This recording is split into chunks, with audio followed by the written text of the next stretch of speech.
you want me to go over things, I will. So I'll just go to Illustrator. Okay, so we've gone through that one. So now I'm going to backtrack and go through the RGB colour wheel. Now, RGB, this is mimicking what you see in terms of mixtures of light, because we know that RGB is your red, your green and your blue. So that's what you're seeing whenever you're working in Photoshop and you know, you're picking colors, you're looking at screen colors. So we're trying to get you to understand the difference between screen colors and print colors. So you have various swatch palettes. So, you know, I've just been looking at this web one, and this web palette here is the one you would use for this color wheel. So all the colors you're seeing in the web palette are mixtures of green, red and blue to make up your colors. So they're not necessarily the colors you want to use in all your designs, because we know a lot of your designs have to end up in print. However, you do have to understand that when you're picking colors and showing them on screen, they are mixtures of red, blue and green. So that's why we're doing a purely RGB color wheel. But the swatches you see, the other swatches, so if I go to Window and get my swatches up, so if you haven't got swatches up, go to Window menu, Swatches. And as with all of these things, just make sure that you go to the File menu, Document Setup, Color Mode, and make sure you're working in RGB color. So that's your first step. Always check what mode you're working in.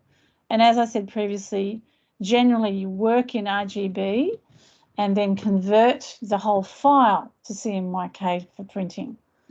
However, we will do a CMYK colour wheel. So that's what you're going to do. And there's your normal swatches, which can have all sorts of things in them, including Pantones, etc., which we'll get to. So you're just going to follow this to recreate your version of it. So look for the blank, I'm just looking for it, blank CMYK, I should have it up. Blank RGB, but use the other one as a reference so you can see, you know, what you're trying to achieve. So that one, you know, go back to that and check what you're trying to do. And with, so I'll just get that up again just to show you. When you've got all these tabs up and you want to work with two side by side, you can actually drag the tab, and so you can actually have that sitting next to it floating so you can see both, and that's quite helpful for something like this. So whenever you don't want the tabs all up there, just click and drag to separate it. So let's have a look at that one, and if it's all grouped, which I suspect this is, if you click off and then drag over the whole page, it'll select everything and then go to Object Ungroup. That will allow you to select the individual ones. Click off, click back on to select it, and then just try and match what you're seeing on the example. So we know that you're really looking at web colours here. So the really basic red, only available in, you know, RGB. So something like that. You know, I've lost my the other one. Should have stayed out. Don't know what happened. Sorry, I'm losing my voice a bit. So pick a red and pretty much just work around the colour wheel. Do make sure this in the toolbar that the fill icon is forward. That way anything you've selected should fill with the colour you've selected.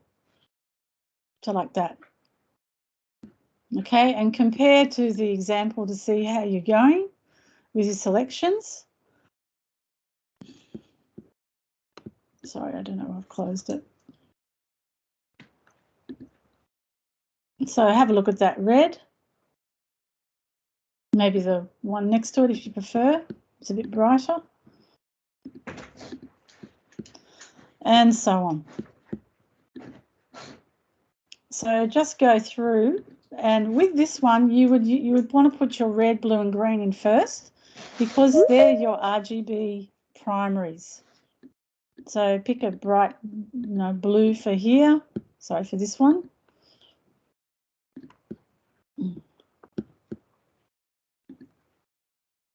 Yeah, see how my colours have gone dull? Somehow it's switched back to RGB to CMYK. You see the difference? If that happens to you, just check what mode you're in. It suddenly looks dull. Not quite sure why it switched then, but it did. So that looks a lot better, doesn't it? Okay, so if you're ever seeing dull colours, just go and check what colour mode you're in. And then you want a green.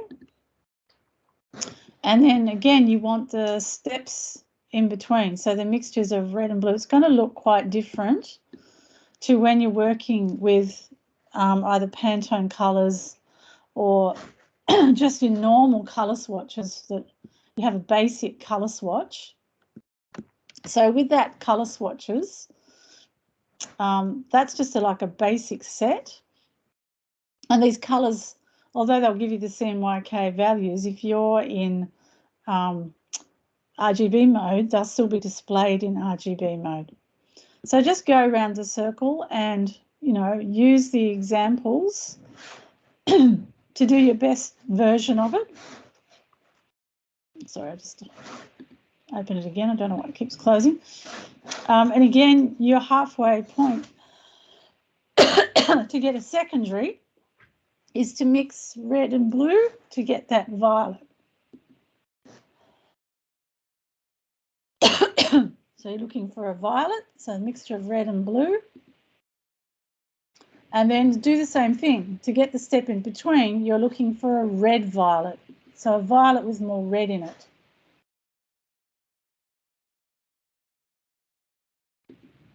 Something like that. And then the same thing with your red and your green, you're going to get quite a kind of a brownie, sorry, didn't have it selected. You're going to get kind of a brownie colour. And again, like check your example. I keep having to reopen it. You can see it's quite a halfway sort of reddy green. So mine's probably a bit too brown. But then use the mixture. So you're getting sort of a more greeny colour in here. And so on. So it would be a green with more red in it in here.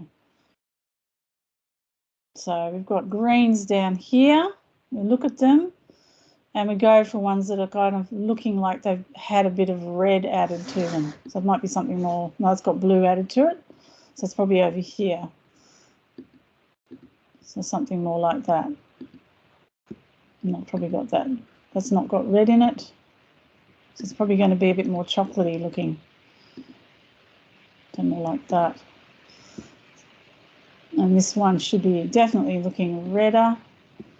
And this one even redder again because it's getting a step closer to that red. So just see what you can do to try and match the example. Sorry, Lisa's dropped out there.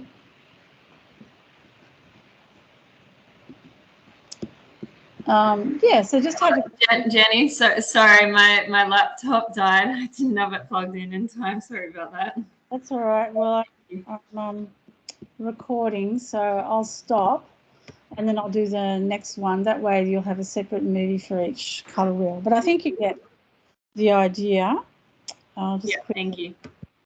And if you just refer back to that, the sample you've got, so my choices aren't quite as good as theirs, maybe, and just have a look. And it gives you kind of, a sort of a guide here for the colour mixes. just have a go at it. It doesn't have to be, you know, absolutely perfect. It's really just, you know, an exercise to get you to understand that RGB means mixtures of light, and the web palette is probably going to give you a closer approximation of that. And it's also about navigating around and understanding where to find swatches, for example, that you need to open up your swatch palette, and that you also have these swatch libraries. So in the swatch libraries, it has this default swatches. So you can choose default swatches for web or mobile or print. So when you choose those print ones, they're going to probably be CMYK ones. When you choose the web default swatches, they'll be web. So you can see I've now got a different set of colours up there. So that's good to work with. But you also can bring up the entire web palette by going into Window swatch libraries and looking in the in here for that full web palette. So you've got default swatches, which will usually have all your kind of primary. So now these ones are the ones, if you bring up that web default one, that'll give you a better range of colours and easier to pick from.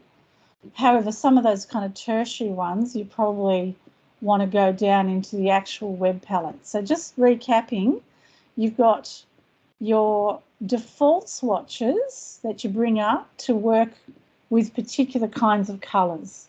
So for this one, we're looking at the web default, bringing those up. So that's just going Window menu and going into swatch libraries to get the full palette, but default swatches to get that set palette to work with. So that's always handy. So you know that if you're working in art and illustration, which is what we're doing all the time, you'll get that default palette coming up. For the moment, we're doing web. So really, we're doing RGB colours only. And we want web safe colours. So that's the default swatches you pick. Okay, so there's two things to bring up. So Window, go down to your swatch libraries, bring up your web palette, but also bring out your default web palette, this one, and that'll make it a bit easier because those are going to have your more primary kind of colours sitting there, and you can see that kind of matches what's on here. Okay, so I'll stop recording this and then I'll switch to doing the CMYK one next.